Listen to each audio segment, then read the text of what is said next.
here are questions that have been submitted while you spoke, Dr. Sullivan. One is to place in context for better understanding and perspective the position and role of OPEC. Much maligned, poorly understood, and yet, despite being overlooked, ignored, and at times dismissed, still very relevant on matters pertaining to production and therefore to price. Secondly, the domestic dynamics in a country like the United States, with 5% of the world's population, some say 4%, consuming nearly 20% of these depletable resources, and what that does on the equity front in terms of sharing, in terms of moral and ethical issues.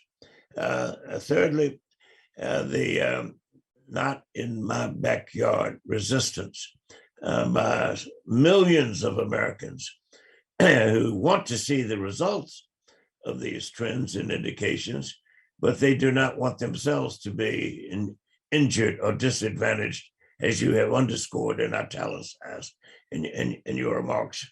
And lastly, with the reported discoveries of massive amounts of oil or gas, and more than oil, perhaps offshore Israel, which is offshore also Lebanon, which is also offshore the Gaza Strip. These are questions that have been put as you spoke. Take any of them if you wish. Well, that's a challenging set of questions. When it comes to OPEC, when these transitions occur, and I assure you they will be occurring, but not as necessarily predicted by the IEA and other organizations, those countries with the lowest costs for getting the oil and gas out of the ground will be the last country standing on this. That would be Saudi, Qatar, UAE, Kuwait, not Egypt, not the United States. United States shale oil is much more expensive than it is to get oil out of the ground in Saudi Arabia.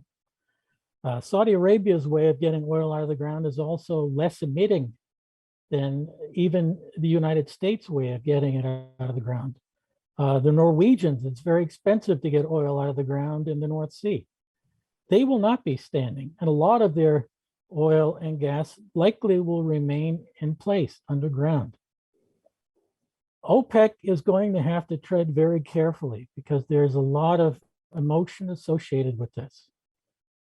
And the IEF and Joe McGonigal's place is going to have to work hard on how to get the consumers and the producers to work together when these changes are happening. Within the United States, we have a lot of oil and gas in the ground. There is an issue of equity, of justice with regard to these transitions. What do we do with the coal workers? What do we do with the natural gas workers? What do we do with the oil workers when all this happens? The same thing might apply to those lesser developed countries that are just discovering oil. Let's say some of the newer oil production by Exxon in the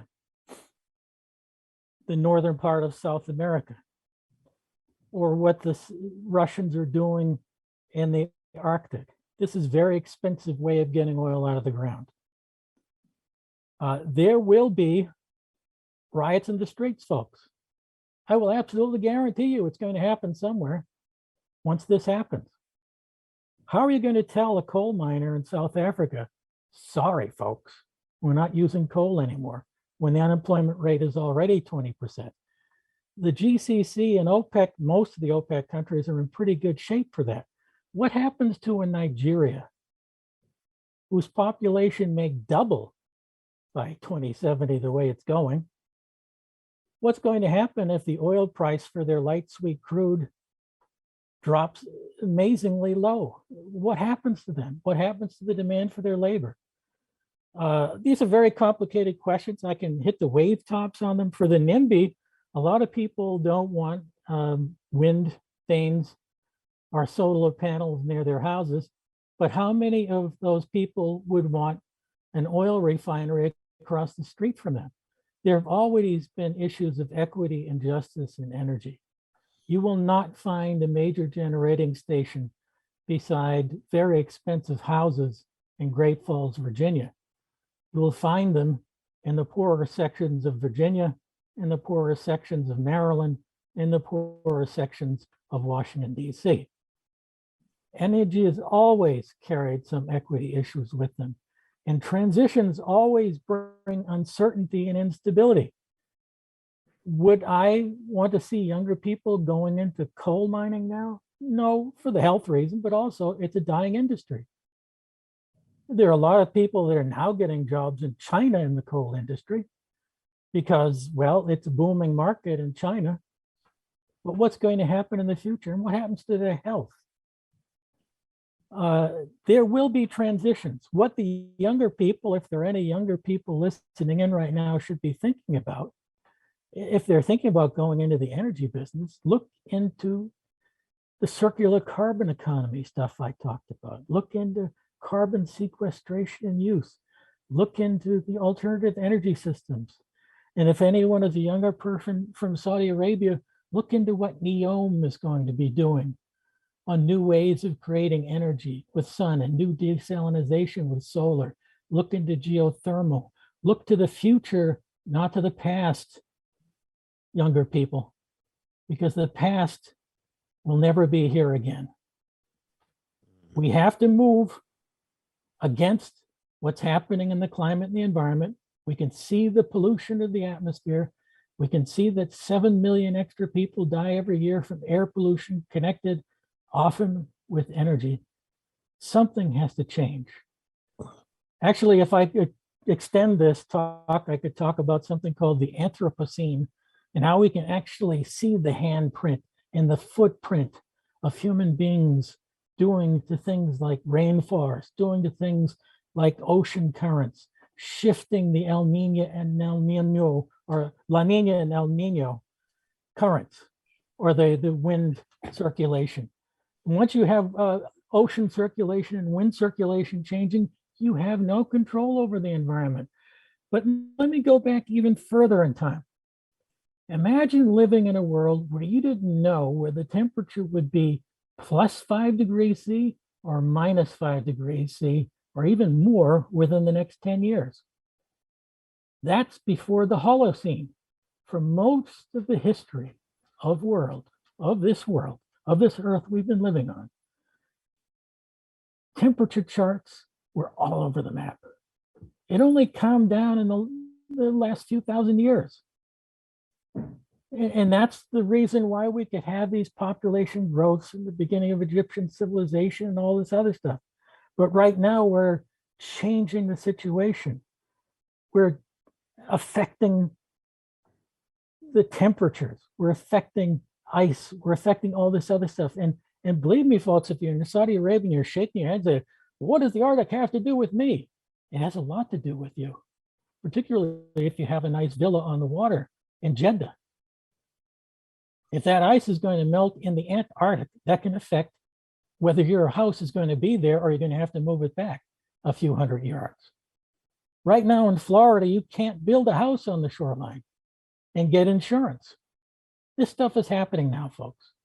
When it comes to the offshore oil and gas in Israel, Lebanon, and Gaza, it's interesting. I've often looked at the borders of those oil and gas fields. And John Duke, you'll be somewhat bemused by this. The border of those fields cut right along the Lebanese and the Israeli borders. Like almost miraculously, the oil and gas molecules decided to separate out into Lebanese and into Israeli. That's not the way it works. These fields are wide open for anyone who can get a drill down into that field that is right near Lebanon's border, drill in and get the oil and gas out. This was one of the reasons why the Iraqis allegedly invaded Kuwait, because they were stealing their oil and gas, but that's something else. Now, There is so much to say about the offshore oil and gas. Israel, Gaza, the Palestinians have no access to this. The Lebanese are thinking about getting access to it, but I imagine that could get very complicated, particularly if some of the people who are involved in getting that access are from Hezbollah. Imagine the politics of that. And then you have the complexity of Turkey and Cyprus and Greece being involved in the northern part of the Eastern Mediterranean. One of the kind of ironic jokes in Israel for many years was, Moses brought us here, but if he kept on going, we would have had oil and gas fields in Saudi Arabia and elsewhere. However, they have oil and gas offshore. The gas they're going to focus on, and they're going to store it. They're actually going to be exporting gas to the Egyptians. Now think of the politics of Egypt with Israel exporting gas to them, not the other way around. That will be shocking. There still may be exports from Egypt to Israel in the future. We'll at least have to see how that goes. I know this is a very quick answer to very complicated questions, and a lot more could be said on that.